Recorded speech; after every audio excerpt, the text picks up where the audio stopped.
Immigration and Compliance for 2019. This panel will be led by Carmen Fakhoury, and we'd like to invite her co-panelists to come, and Carmen, if you would come. Co-panelist Gopal Iyer, Associate Director of Talent at EY. Yep, come forward, please. And then also Satya Prakash, who's Head of Global Immigration at LTI. Satya comes also with a lot of government experience, having worked at U.S. Embassy in Delhi and also Embassy of Ghana for about 15 years. Great experience, brings so much knowledge, so we appreciate you being with us. And come and find a place here on the panel. And I believe there's one more. Is that right, Raghu? It's Jake. I missed you yesterday, but I think we, come forward, please, and take your place on panel. Sorry for my confusion.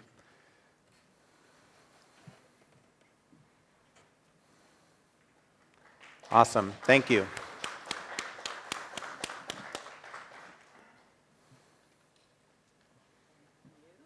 Good morning, everybody. I'm excited to have this panel. I think that this is going to be an interesting discussion that we have here. And like the other panels that I've led, I just have a few slides that I'd like to walk through just to provide some context. Gopal also has a few slides that he's going to walk through, and then we'll engage the panel in some Q&A and then take any questions from you if there's additional time. So I was asked to talk about trends that are impacting the immigration landscape. Let's get started. These are the 5 trends that I would like to or that we are going to spend some time talking about today. Easing immigration is one, or easier immigration in some cases, protectionism in other cases, increased use of technology, increased focus on compliance and reporting across the industry, and then sourcing talent in the gig economy. So on one side of the pendulum are countries that are open for business and who are using immigration as a source of drawing in talent, perhaps filling shortages in their own skill sets, and repopulating people within their own organizations and countries. Yesterday, I spent time going in depth about Asia, and I talked about China, for instance, how they are providing faster access to work permits, how they're now having online procedures, how they're increasing their numbers so that they can draw in more skills into their country. In addition to all of those things, they've also waived work authorizations for residents of Hong Kong, Macau, and Taiwan. And in fact, if individuals from those countries happen to be in China for over 6 months in either a productive work environment or a study environment, it is even optional for them to apply for a residence permit. So just another example of how China is trying to make it a little bit easier for people to work and study and live within their country.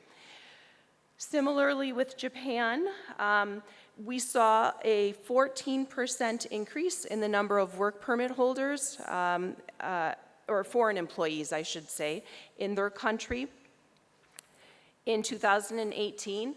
A lot of that is fueled from things like the Certificate of Eligibility, but also other programs like their Highly Skilled Foreign Professional Program, which I talked about yesterday. That's the point-based system that allows people that hold that type of highly professional education and background to apply for permanent residency in as little as 1 year if you qualify with 80 points, 3 years if it's 70 points, and if you don't qualify for that, it takes 10 years to get permanent residency in Japan.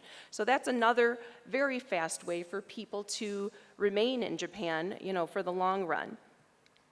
In addition to that, they're expecting to grant technical trainee visas to more than 100,000 individuals each year. So these are just another set of examples of what Japan is doing.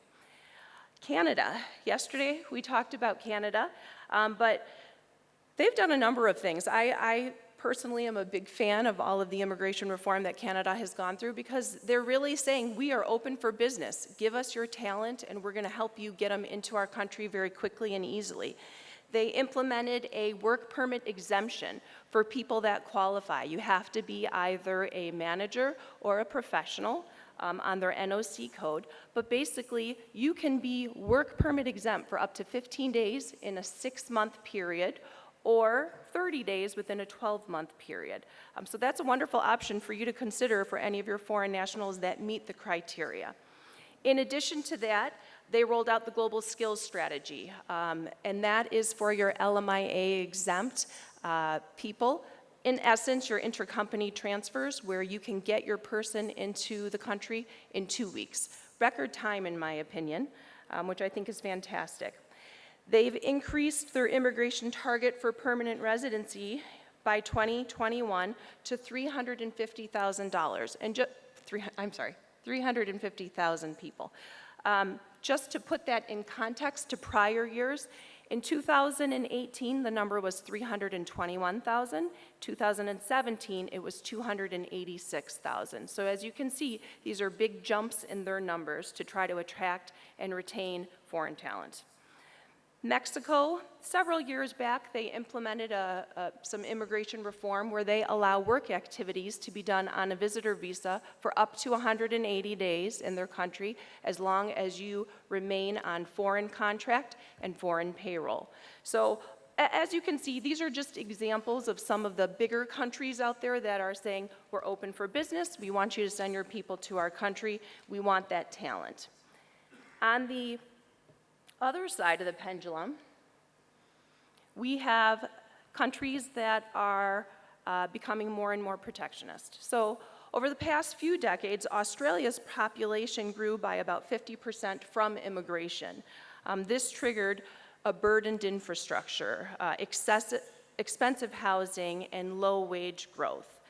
As a way, though, for Australia to counteract that, the government has slowed down visa approvals and plans to cut annual immigration by 30,000 people so that they would be at approximately 160,000 people a year. That is the greatest reduction that that country has seen since the early 80s. So they're really trying to curtail that.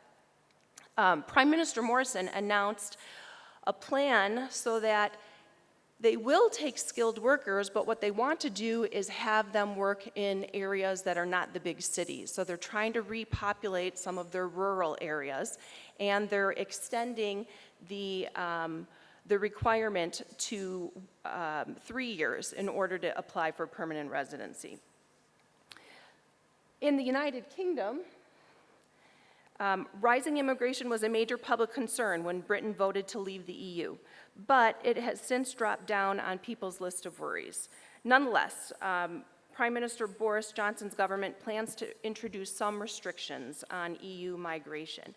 Now, because of these concerns over Brexit, their net migration numbers have really come down. So to be specific, about 612,000 people moved to the UK during the 12 months leading up to March, while 385,000 people left the country. So creating a net immigration number of 226,000, which is its lowest since the 12 months leading up to December. So they're starting to see differences or reductions in their numbers. The third trend that I'd like for us to talk about is technology, and this is a big one. We've already talked about it yesterday with some of the artificial intelligence that's going on in the industry, but there are a number of different things that are influencing this landscape, and I'll highlight a few that I felt were important. First of all, the immigration authorities are implementing a lot more of the e-services, and I know each of you have already seen that. So in Canada, for instance, just this past year, in June of this year, Canada implemented online submission processes for temporary residence permits, study permits, work permits, extensions. In addition to that, India is a government that has really taken good strides in using electronics for some of their things. The e-business program was rolled out in 2018. In fact, this time when I arrived in the airport, you can see right there, you can get your visa on arrival, which was certainly not the way that it used to be in the past. So that's a nice time saver for all of the business people coming into the country. India also rolled out the EFRRO process. I mean, as you all know, that's it used to be a very time-consuming process, and people had to wait in lines for a long time. Now, the processing time for that is longer, but at least you don't have the manual, face-to-face, in-person process that used to exist in the past. Blockchain. For those, I'm not an expert on blockchain, but just to give you a little bit of background, it's a trustworthy verification of counterparties' identity without the involvement of a third party. So how is blockchain impacting HR and global mobility? I have a couple of examples. Blockchain is being used to verify and assess the educational skills and performance of potential recruits so that they are enabled to be allocated to the best roles. So that's being used in the HR space. It is also being used to manage cross-border payments. So from a tax perspective, governments are using this to talk to one another so that they're making sure that they're collecting the appropriate tax amounts. Artificial intelligence is next.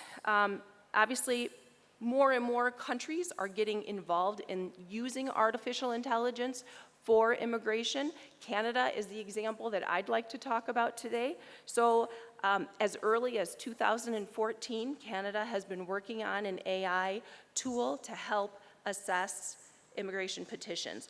Initially, it was set up to sort petitions, and then from the best that I understand, it is being used to assess temporary residence visas for people applying from either China or India. GPS tracking. So GPS tracking is something that's being used all the more frequently, especially like as an example for movement within Europe. As people are crossing borders, their phones are letting authorities know what's going on. And that, of course, is going to trigger tax issues and employment issues. So that is occurring with more and more regularity, and it won't be long if it isn't already in place where the tax and the immigration authorities are talking to one another based on the GPS data. Social media tracking. The Department of Homeland Security plans to begin requesting social media usernames so that they can then check the person's pages, Facebook pages, whatever the pages would be, to see if they are a potential threat to the country. And then there's all of you. There's the client interface on the technology side. Clients are demanding integration, analytics, reporting. All of these are big ideas, big things that are happening on the technology scene. I think that this alone could be a session in and of itself. The next big trend that we've seen is, no surprise, compliance. And this is not a new trend. It's been going on for a long time. It's what we preach at our firm. But the number of labor inspections and then the increased fines that are happening are occurring with much more regularity. And we see this all over the world. It's not just the United States. We see it in Canada. We talked about that yesterday, but everywhere around the world. The other thing that you've all noticed, I certainly have myself, is around data security and reporting. So we all know about GDPR and the requirements associated with that. That's a new, relatively newer trend that we saw. But the other one is the Posted Worker Directive. This to me is less about immigration and it's more about employment law, but I think that it's worth talking about just very briefly. So for those that may not know it, the Posted Worker Directive comes out of Europe, and it's essentially, it's an obligation for employers to keep track of their employees and pay a fair wage to people that are moving from one European country to another. So if you're sending one of your Indian foreign nationals to Poland, let's just say, and that person has a work permit in Poland, but then they need to go spend time in France or Germany, you are required as an employer to make sure that their salary meets the prevailing wage in whatever that second country is. So from an employer standpoint, there are some obligations that actually need to be put into place by June of 2020. It's really not that far off. There's a prior notification. So most EU member states now impose an obligation for foreign employers to report postings before the first day of work. This creates new challenges for HR in terms of tracking cross-border workers who may travel under the radar and who hadn't previously required tax, Social Security, or immigration support. The second requirement is that you have a liaison person, and this is allocating a person who would be responsible for any labor inspections or any compliance checks, on behalf of the company. And then the third is the retention of social documents. So there is an obligation on employers to keep copies of all of the necessary employment documents, such as pay slips, employment contracts, work schedules, safety requirements. I mean, there's a whole plethora of documentation that is required there. So this puts a lot of burden and stress on employers, but it is something that you need to think about, or at least begin that conversation, if you haven't already done so, within your own organizations to make sure that it's being handled. With that, I am going to transfer it over to Gopal so that he could discuss the gig economy, sourcing talent from the gig economy.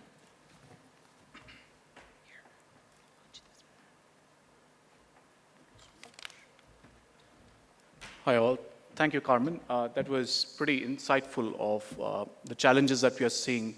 So I can summarize overall to say that we live in a VUCA world, the world that is volatile, uncertain, complex, and ambiguous. I mean, that's the summary that we hear of whatever we have been hearing in the last couple of days.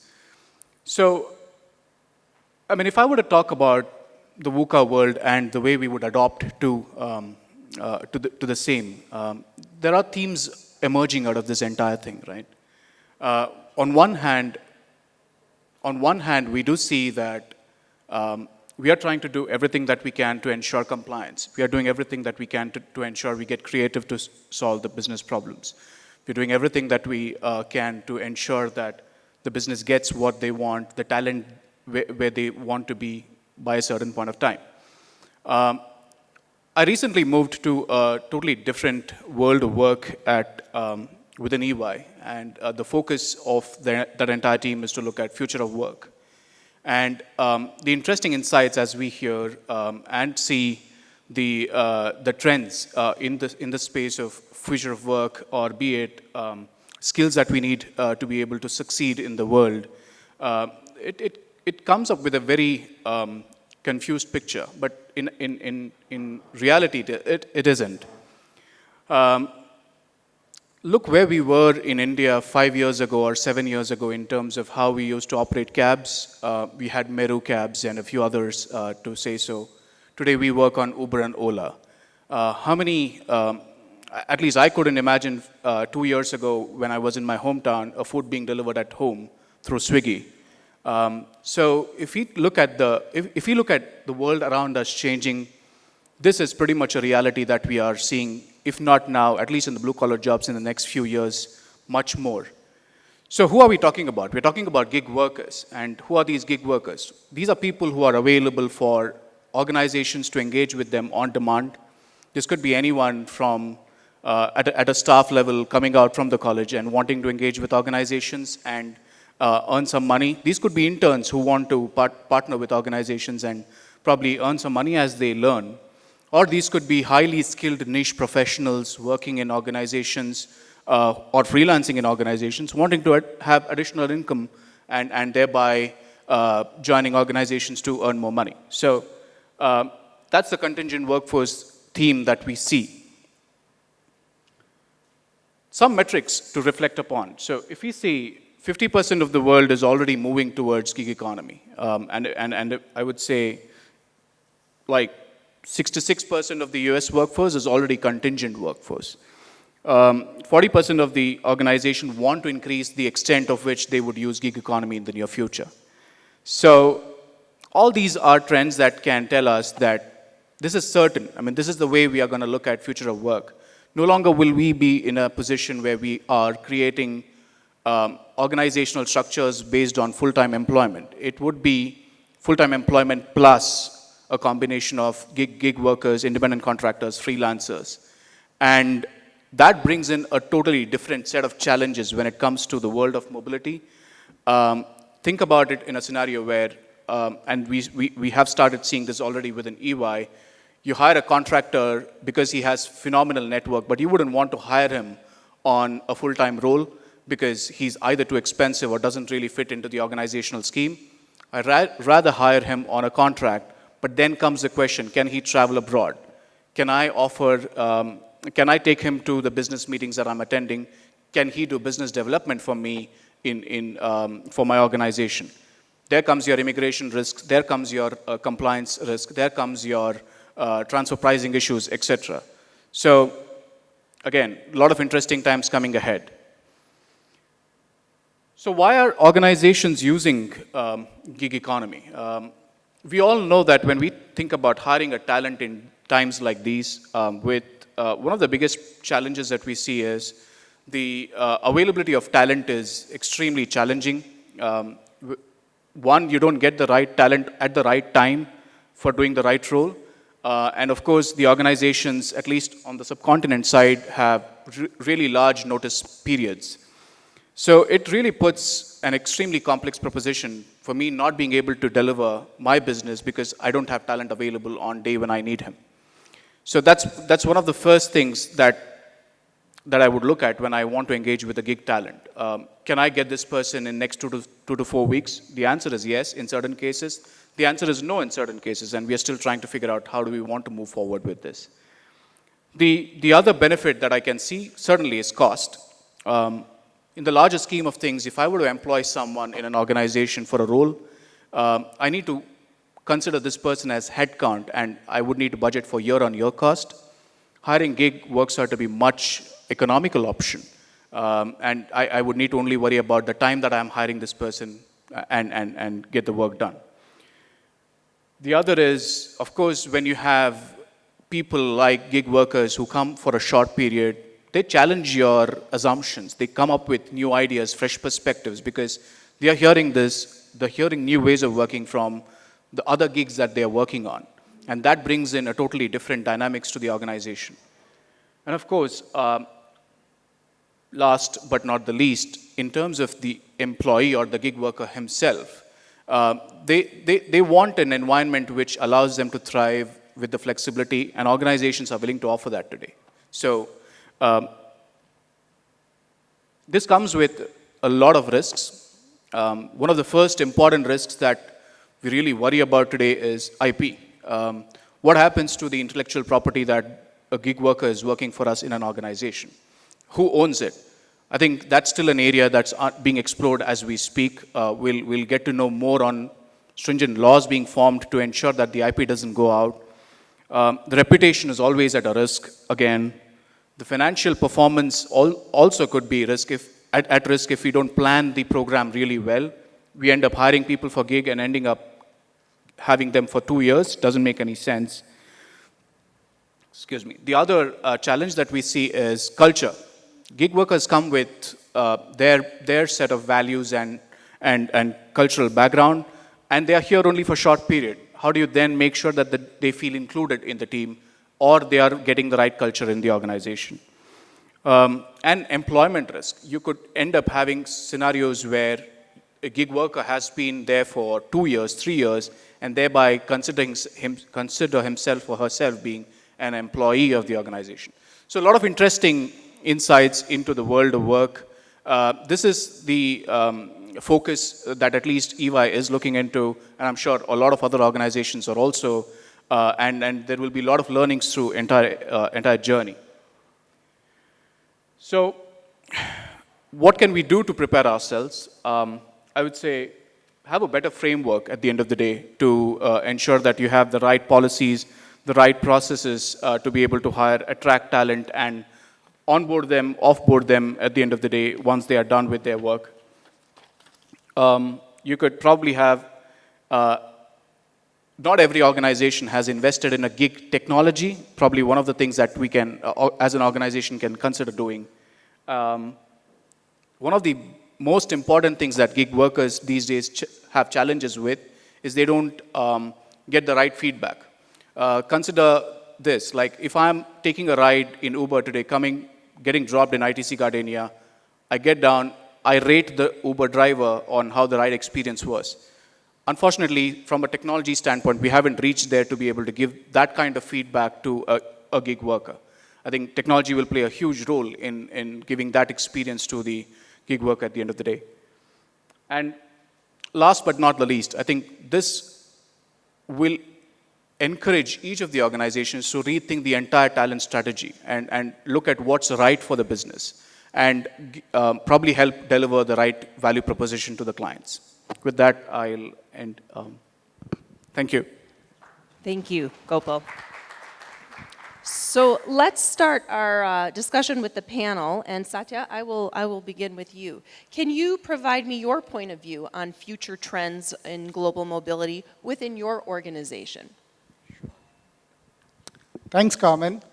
The future trends is, I would say, is immigration has drawn in recent years with LTI a lot of attention, and I can say that we have found a permanent seat in Operations Council, which happens every fortnight, and I think the immigration is one of the key topics which is being discussed.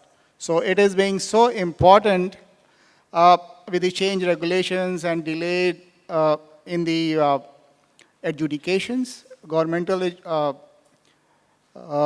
processes. So this has created a lot of anxiety for the foreign nationals as well as the business leads.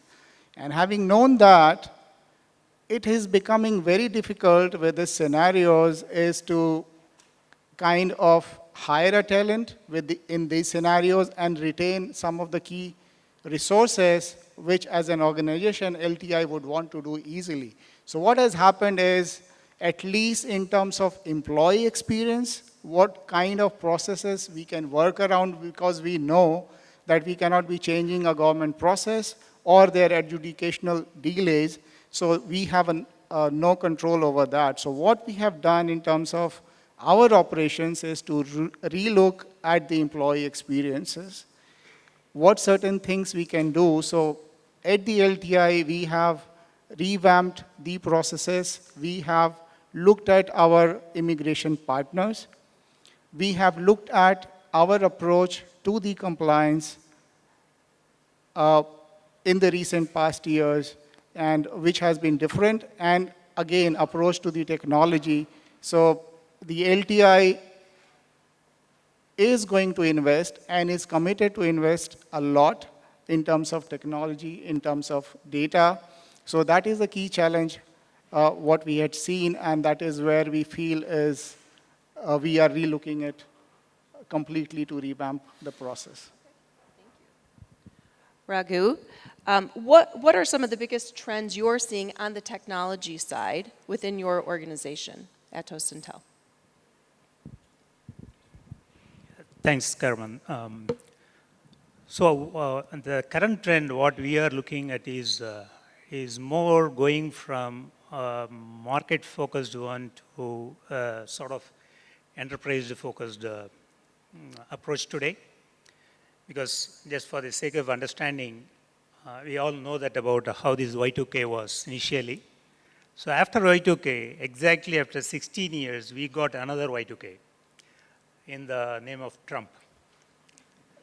So the moment Trump's administration came, it sent across an ocean of change across all the global countries, the global industry perspective. Because earlier, we used to say that all roads were leading to the US. But after Trump, in fact, Trump gave an excellent organic growth to other countries as well. After that particular change, you see that earlier market-focused growth has moved into the enterprise-focused growth, and now it has striken a balance. It has become an organic growth, absorbing both complementary aspects from both sides. And today, the customer is the key, anytime for that matter. Earlier, it was just a market-focused one, where everybody used to run a business. If you have a website, automatically one's business has been established. But today, how the situation has changed because the dynamics have totally changed. Earlier, the total market was, it was more reactive. It was more as even an HR function for that matter. It was more as a record-keeping function.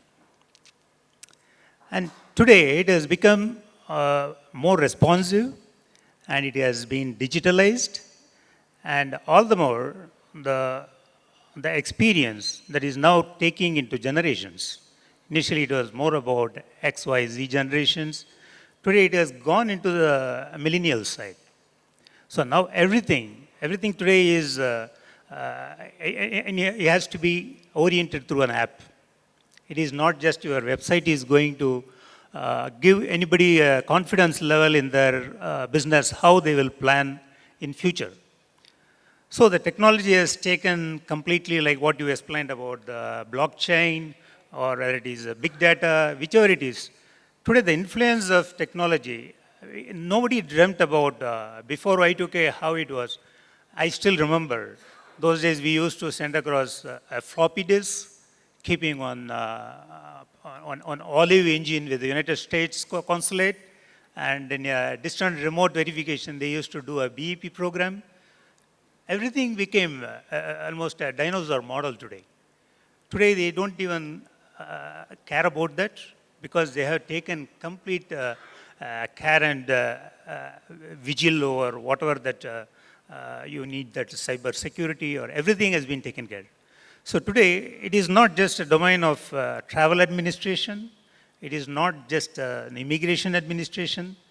Now it has actually moved into tax administration, and then gone into social security administration, and all the more it is now growing into an assignment administration. So it is a combo of organic effect between an enterprise focus as well as a market focus. Today the customer is not worried about how many tickets that you are closing in a day. And it has now moved from a Six Sigma world to a lean management industry. So they are worried about how, as a vendor, you are fixing the error instead of allowing to repeat, and in future it becomes a challenge. Today, coming back to our global mobility world, the RFE is one of the disturbing factors. Today, how to address an RFE and how to take care of compliance, because it is not just like we are moving talent between Mumbai to Bengaluru or Bengaluru to Hyderabad. It is a cross-border. The moment you enter into another country, then the compliance is the key. Without we are addressing the compliance from their aspect, how the local labor laws are expecting, it is not like what business demands. Today, how much we are able to attribute to the compliance, because the moment you get into a bad media exposure, whatever the business that you are claiming over a year, it can go in terms of, one is penalty and other it can go in terms of your bad reputation. Then this is very important. It is not an overnight business. You can see that how many years, so many organizations today have created wealth. They have not even created just work management. So like that today, while creating wealth, when the organizations have to focus on both business as well as compliance, then it becomes a very, very intrinsic commitment. Whether you want to go for an in-housing or you want to outsource your agenda, it is up to you how you have nourished the talent within the organization. And there it becomes quite a great demand, how you find a proper attorney to handle your organization's safe harbor in terms of taking care of your compliance. Because the knowledge is something very important. But today, the knowledge is not parked with individuals today. Just my daughter was closing her examination. I was very curious as a parent. I started trying to educate her. Immediately she said, "No, Daddy, I have just taken everything from website." Today the knowledge is not parked with individuals. So it has become, that is the current generation of whatever the millennial. So we need to create that balance between this and Esther Iyer's talent and so that we become more agile and we protect compliance as well as we balance the business demands in terms of wealth management. Of course, of course. And I think agility is an important thing. So, Gopal, I think that this idea of the gig economy is very interesting. But in the United States and in many other countries right now, the unemployment rate is incredibly low.